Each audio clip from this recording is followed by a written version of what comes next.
평강의 길만 걸어갑시다. 평강의 길만 걸어갑시다 라는 제목으로 오늘 함께 하나님의 말씀을 나누도록 하겠습니다. 우리 말에 적반하장도 유분수다 라는 말이 있습니다. 우리가 다 잘 아는 말이죠. 이렇게 도둑이 도둑질을 하다가 도둑질하는 것을 들켰는데 잘못했습니다 라고 이야기하는 상황에서 오히려 매를 들고 더 화를 내는, 그러니까 어불성설이죠. 말도 안 되는 그런 억지를 부리는 그런 현상을 보면서 적반하장도 유분수다라는 말을 사용하곤 합니다. 그런데 우리 주변에는 이러한 일들이 굉장히 많죠. 사람들과의 관계를 맺다 보면 분명히 상대방이 잘못을 한 게 분명하고, 그렇다면 그것을 금방 인정하면 해결될 일인데 인정을 안 하죠. 더 화를 내요. 남 탓을 하고 문제 탓을 하고 오히려 반대 상대방을 더 이렇게 압박하려고 하는 그런 일들이 우리 가운데 굉장히 많습니다. 우리들도 때로는 그런 모습을 많이 가지고 있는 것을 보게 되죠. 왜 그럴까요? 그런 상태를 좀 이렇게 살펴보면 그러한 행동을 할 때는 이유가 있어요. 왜냐하면 자신의 그 죄를 인정하기가 싫기 때문입니다. 내가 잘못했어요 라고 말하면 그게 나에게 좀 불이익으로 다가올 수도 있고, 그 죄를 드러나는 것이 부끄러울 수도 있을 것입니다. 그래서 그 죄를 덮어버리려고 오히려 더 크게 화를 내서 그 죄를 감추려고 하는 그런 모습을 가지고 있는 것이죠. 그런데 이러한 적반하장을 하는 이런 모습은 인간의 죄성 때문에 그러합니다. 인간들이 가지고 있는 죄성 때문에. 이것은 인류의 첫 시작의 죄가 그렇게 시작됐기 때문이기도 합니다. 여러분들이 잘 아는 아담이 있습니다. 아담의 죄를 지었던 그 장면을 우리가 모두 알고 있습니다. 그런데 하나님께서 아담이 선악과를 먹은 사실을 알고 이렇게 다가와서 물으시죠. 아담아, 네가 어떻게 했니? 이렇게 묻자 아담이 뭐라고 하나요? 선악과 먹었니? 물으니까 아담이 뭐라고 대답하죠? 하나님 죄송합니다. 하나님이 먹지 말라고 했는데 제가 그것을 그냥 먹어버렸어요. 인정하면 좋을 텐데 딱 오늘 앞서 말한 이 적반하장도 유분수지. 어떻게 아담이 말하나요? 창세기 3장 12절을 보면 아담이 이렇게 말을 해요. 하나님이 물으실 때 하나님이 주셔서 나와 함께 있게 하신 여자가 줘서 먹었습니다. 참 치사하게 참 도둑놈 같아. 아니 그냥 저 여자 때문에 그래요 이렇게 차라리 핑계를 대든가. 그게 아니라 하나님이 만드셔서 주신 여자 때문에. 이걸 좀 풀어서 한번 생각해 보면 죄는 내가 져놓고 여자 때문도 아니고 여자를 만드셔서 나에게 주신 원제작자 하나님께 책임이 있는 것입니다. 이렇게 얘기를 하는 거예요. 적반하장도 유분수지. 이런 경우가 어디 있어요? 자기가 먹지 말라는 거 먹어놓고 잘못했습니다 주님 이렇게 하면 될 것을 하나님 때문에, 당신 때문에 죄가 발생한 거 아닙니까? 이렇게 하나님 탓을 이렇게 돌리는 것을 보게 됩니다. 그러니까 인류의 첫 시작의 죄가 이러한 형태로 발생했기 때문에 어찌 보면 우리들이 죄를 인정하지 않고 나 죄인 아니야 네 잘못이야 라고 그렇게 남 탓하는 것은 우리의 그 죄의 속성의 그 본질적인 속성이라는 것이죠. 우리 모두가 그런 죄성들을 다 가지고 있음을 인정할 수밖에 없습니다. 그런데 오늘 본문 당시에 그 그리스도인들 중에서도 이러한 속성의 문제가 있었다라는 거예요. 왜냐하면 이 도덕적 폐기론을 주장하고 있었습니다. 뭐냐면 그리스도인이라는 신분을 가지고 있지만 그냥 죄 짓고 살자는 거예요. 그리스도인이라는 신분을 가지고 있지만 그냥 죄 좀 져도 돼.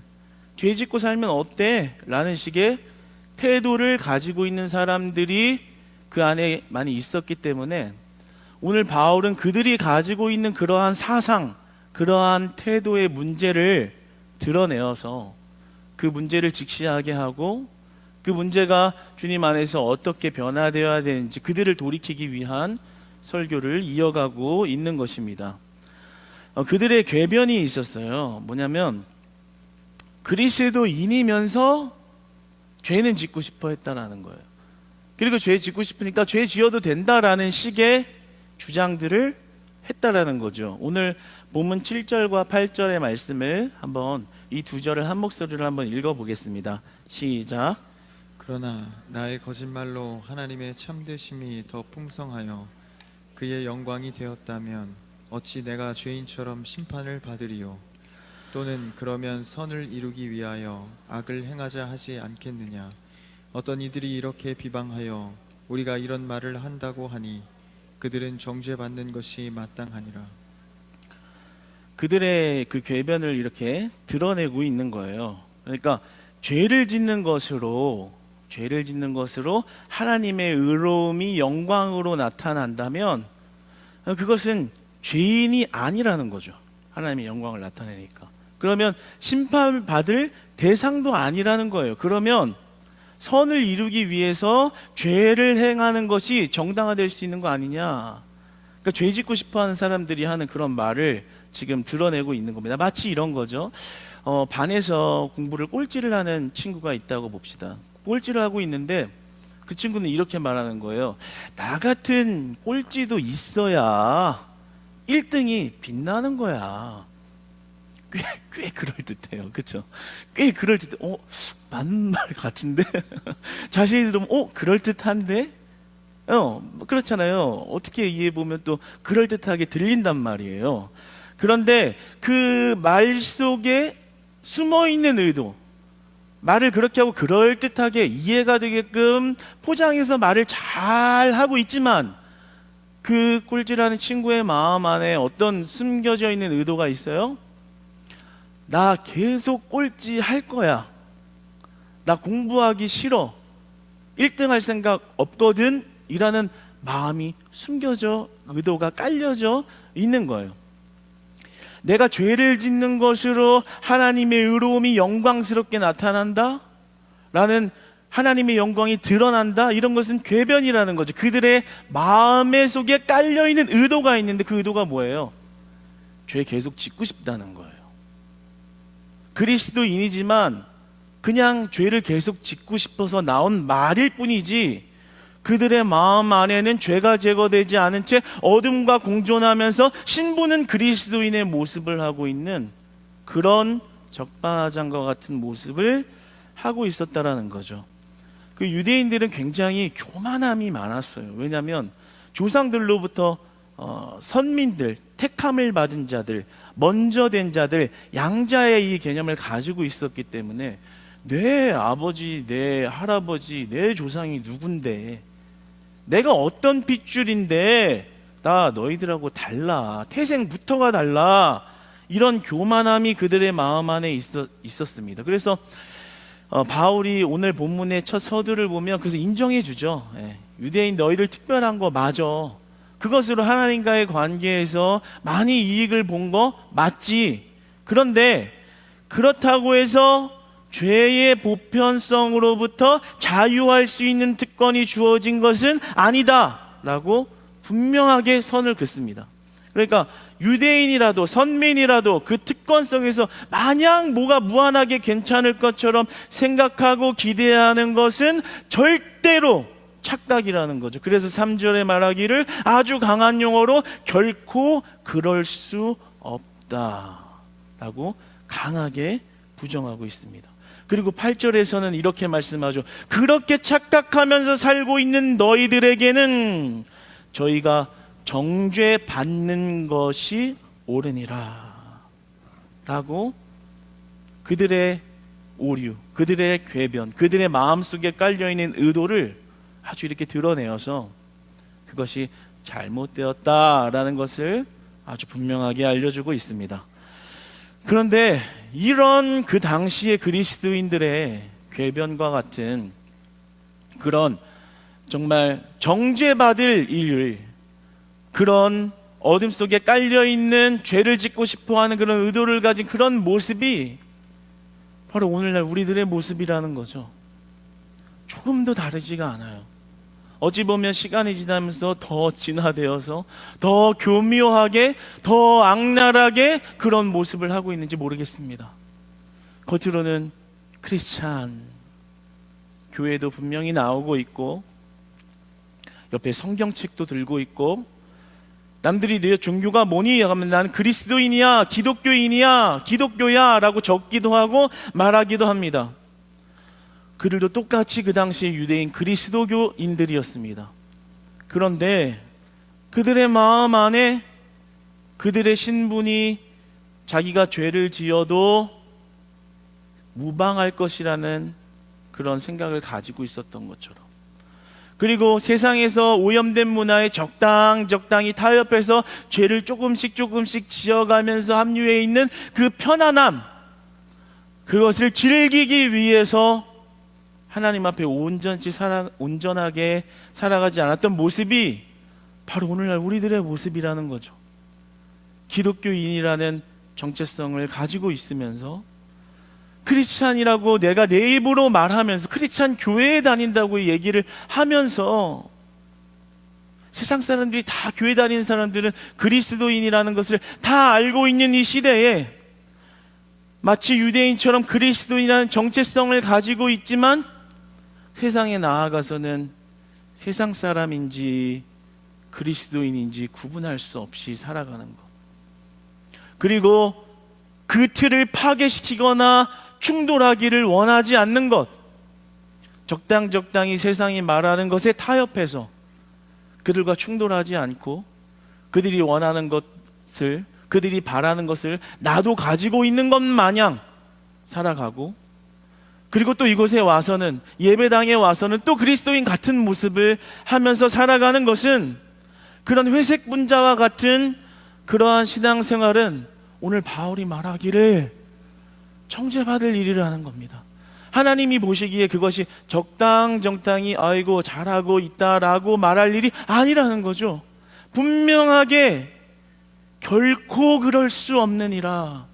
하나님의 의로운 심판이 그것을 괜찮다고 말하고 있지 않다, 성경에서 절대 그것을 허용하고 있지 않다라는 것을 분명하게 그들의 잘못을 꺼집어내서 말하는 것처럼, 오늘 우리들에게도 분명하게 말씀하기를 너희들이 그리스도인의 모습을 잃어버린 채 세상 사람인지 아닌지 구분이 안 되게 살아가는 그 모습은 잘하고 있는 것이 아니라 정죄받을 일이라고 우리에게 강한 부정으로 말씀하고 계신 것입니다. 물론 선교적 차원에서 그 세상의 사람들을 구원의 자녀로 만들기 위한 어떤 접촉점을 찾아야 하는 것은, 선교적 차원에서 복음을 전하는 그런 전도의 차원에서는 그런 접촉점을 찾아야 하는 의미에서는 우리가 융통성과 융화되어지는 것을 발휘해야 될 일이지만, 우리가 그리스도인의 정체성을 잃어가면서까지 그들과 융화되는 것은 아니라는 것이죠.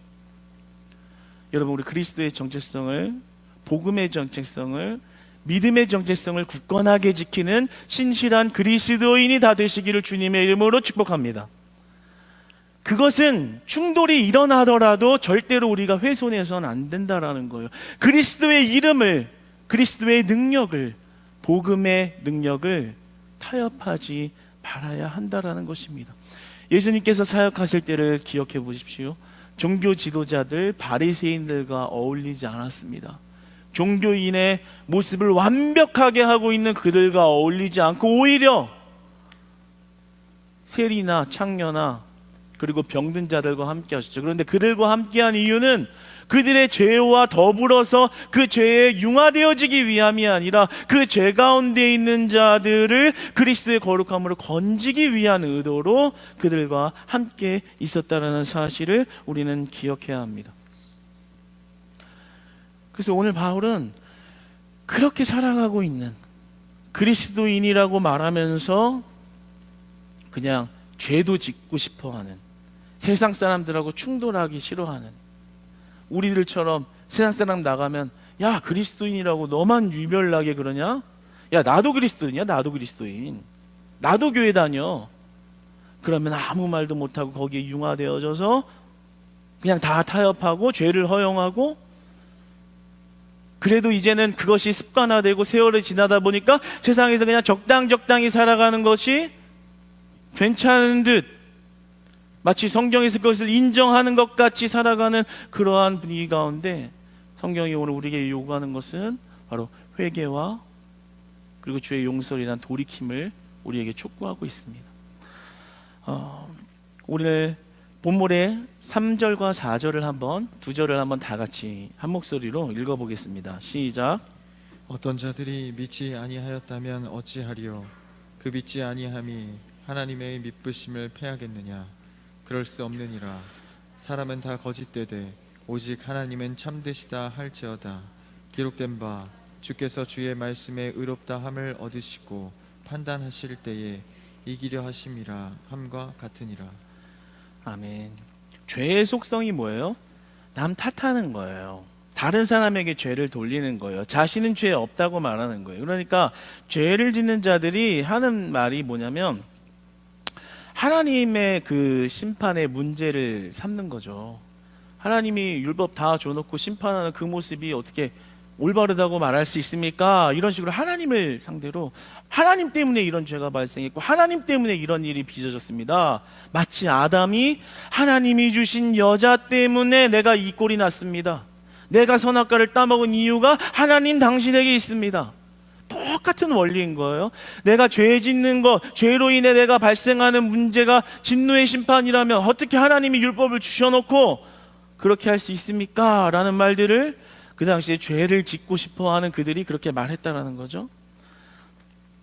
그런데 바울은 여기서 어떻게 말하냐면 그러한 자들을 향해서 말씀하기를 4절에 뭐라고 해요? 아니다.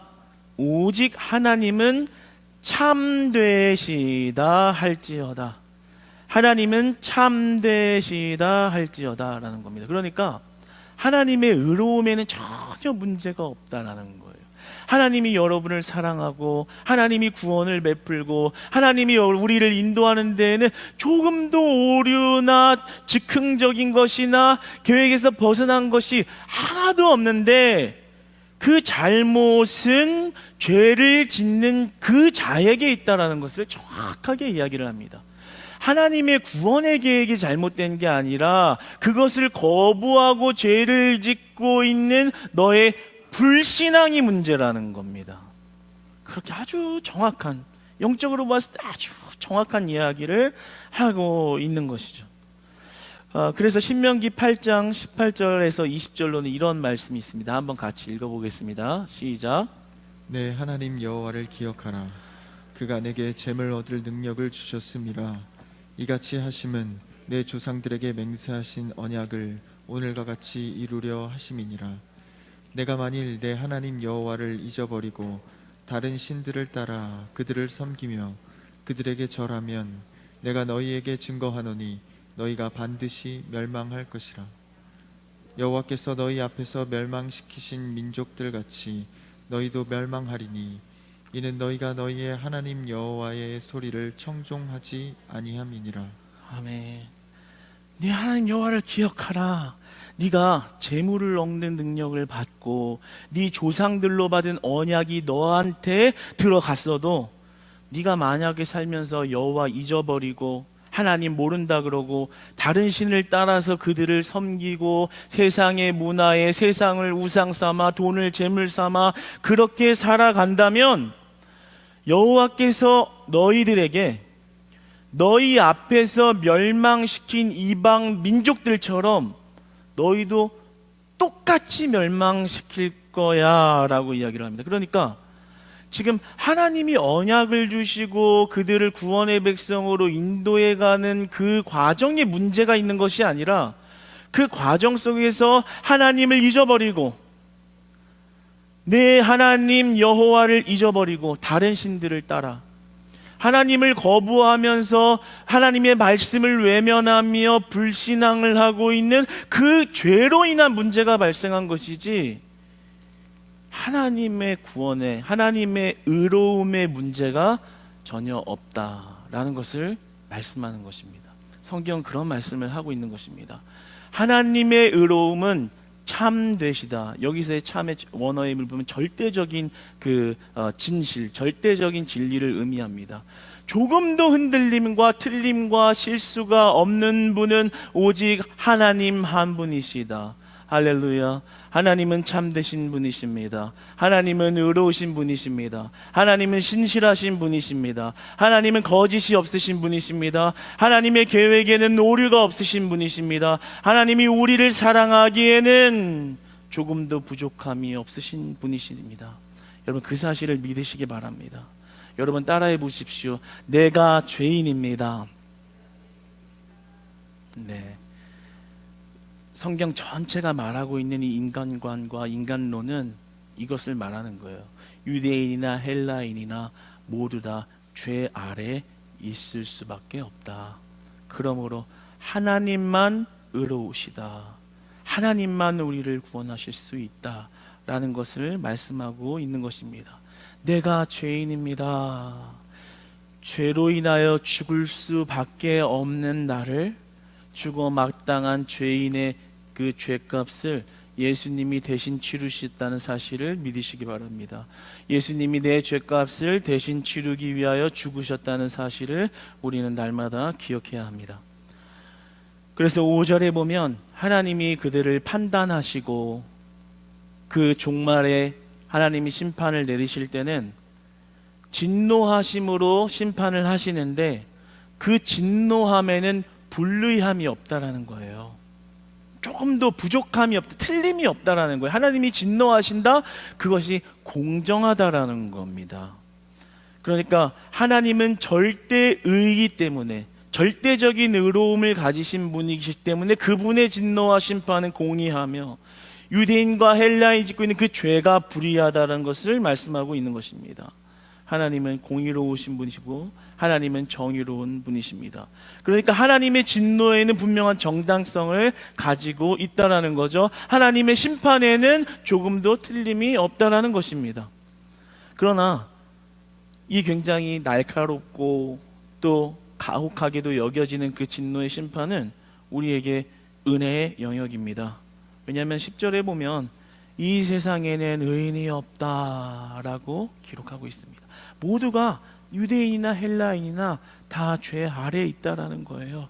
그러니까 우리가 나아가는데 내 노력으로 하나님께 나아갈 수 없고, 내 성품으로 나아갈 수 없고, 내 도덕적인 행함으로 나아갈 수 없고, 내 의로움이나 노력이 아니라 하나님의 그 완전하신 의로움을 바라볼 때, 하나님의 완전하신 의로움에 기대어 살아갈 때, 그 완전하신 의로움을 믿으며 의지하며 그 능력 안에 살아갈 때 우리 안에 죄가 제거되어지고, 우리 안에 죄로부터 거룩함이 발생되어지고, 우리 안에 구원의 능력을 품고 살아가는 그리스도의 정체성이 회복되는 줄 믿으시기 바랍니다.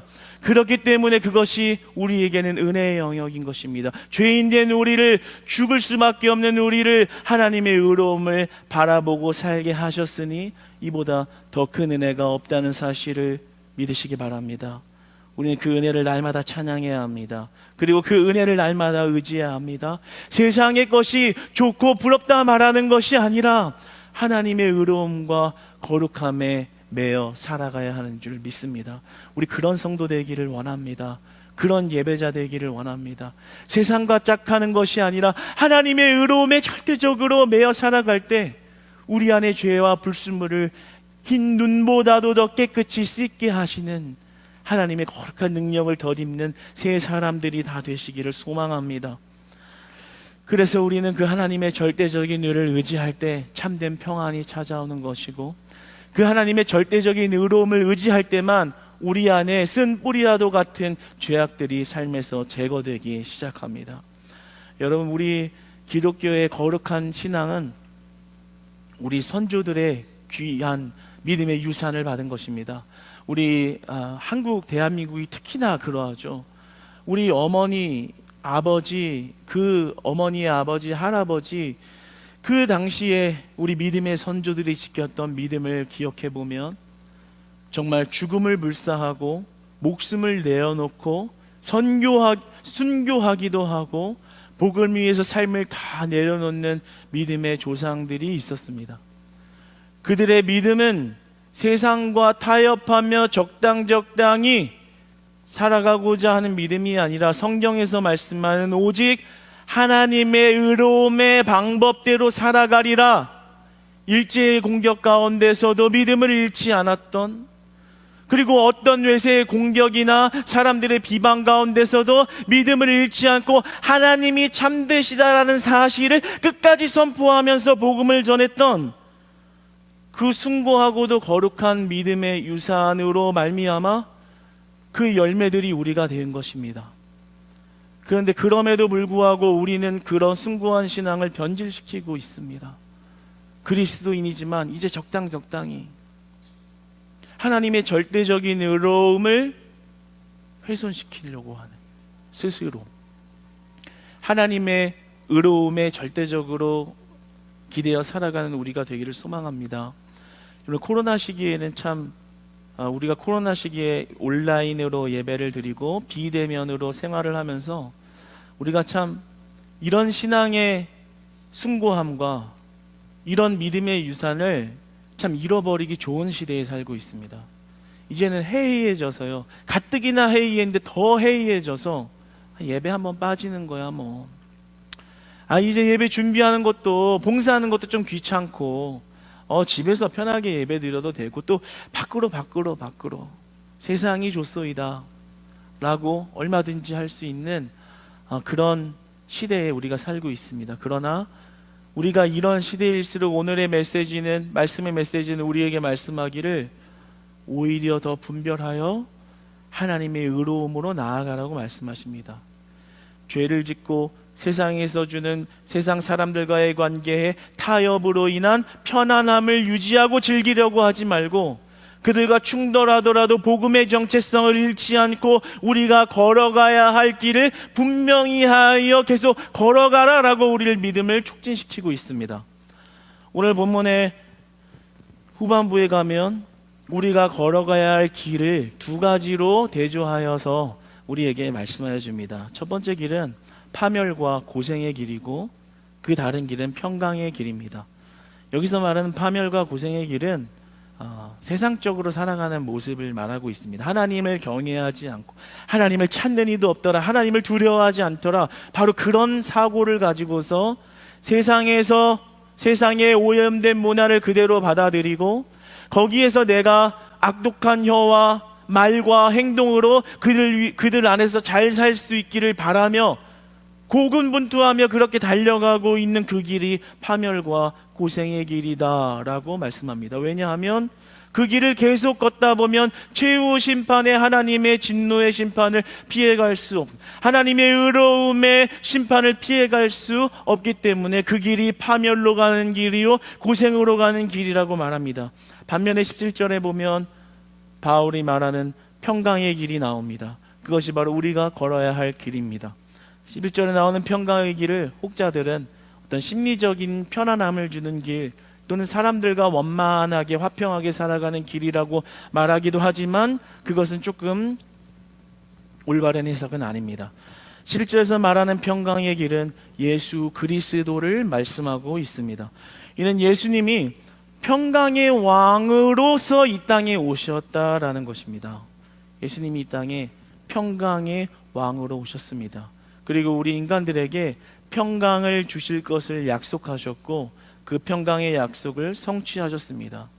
그러니까 우리가 예수 그리스도라는 이름으로 말미암아 얻은 그 평강은 우리를 죄와 사망의 법으로부터 해방되게 하셨다는 거죠. 할렐루야. 예수 그리스도로 인한 죄의 자유함이 여러분들 가운데 충만하기를 소망합니다. 사망의 그늘로부터 우리를 해방하신 그 놀라운 능력이 우리 안에 기쁜 찬양과 우리를 겸손하게 하는 능력이 되어서 하나님 앞에 날마다 주를 경외하며 살아갈 수 있는 참된 평강의 옷을 우리가 다시금 입고 주 앞에 나아가기를 소망합니다. 그래서 여기서 말하는 바울이 말하는 우리에게 우리가 걸어갔으면 하는 그 길, 걸어가야 하는 길, 11절에 말하는 평강의 길, 바로 예수 그리스도의 길인 것입니다. 우리가 파멸과 고생의 길이 아니라, 세상 사람들이 보기에 화려한 그 길이 파멸과 고생의 길이라고 말하는데 그 길을 걸어가는 것이 아니라 평강의 길을 걸어가기를 원합니다. 그래서 존 칼빈은 이렇게 말했습니다. 하나님에 대한 경외심은 우리의 사악함을 견지하는 굴레이므로 그 경외심이 사라질 때 온갖 종류의 방탕한 생활에 거침없이 탐닉하게 된다. 결국에 하나님 없으면 죄 가운데 있을 수밖에 없다라는 거예요. 유대인이나 헬라인이나 그 교회를 다니는 성도나 교회를 다니지 않는 자나 하나님 없이 살면 똑같다라는 겁니다. 모두 다 죄 아래에 있다라는 것을 말하고 있습니다. 그러면서 오늘 우리에게 은혜의 메시지를 뭐라 말씀하십니까? 오직 예수 그리스도의 길을 걷는 것에는 소망이 있다. 예수 그리스도를 경외하며 사는 삶에는 진정한 평강이 있다. 성경은 하나님을 경외하는 것이 하나님을 사랑하는 것과 가장 강하게 결부되어 있다고 말씀하고 가르치고 있습니다. 여러분, 우리에게 주어진 은혜는, 그 구원의 은혜는 결국에 최종적으로 하나님을 만났을 때 이루어지는 것입니다. 이미 이루어진 것이지만 그 완전함은 결국에 우리가 예수님을 대면한 그 종말에 그 완전함을 볼 수 있는 것입니다.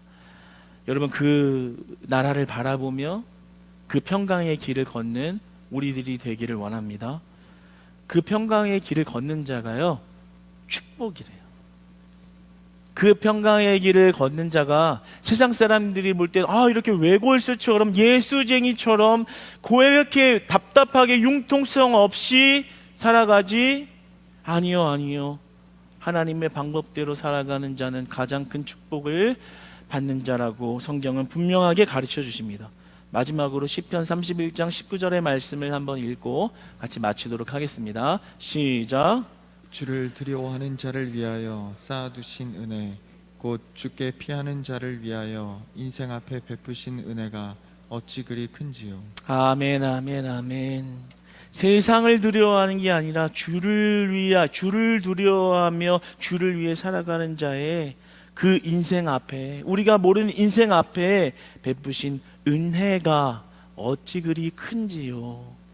우리가 감당할 수 없는 축복을 우리에게 다 더 부어주시기 원하시는 그 하나님의 인도하심을 바라보면서 오늘도 평강의 길을 걸어가고 파멸과 고생의 길로부터 돌이켜서 예수 그리스도의 이름을 꼭 붙들고 나아가는 우리 사랑하는 크리스찬 교회 성도님들 다 되시기를 주님 안에서 축복합니다.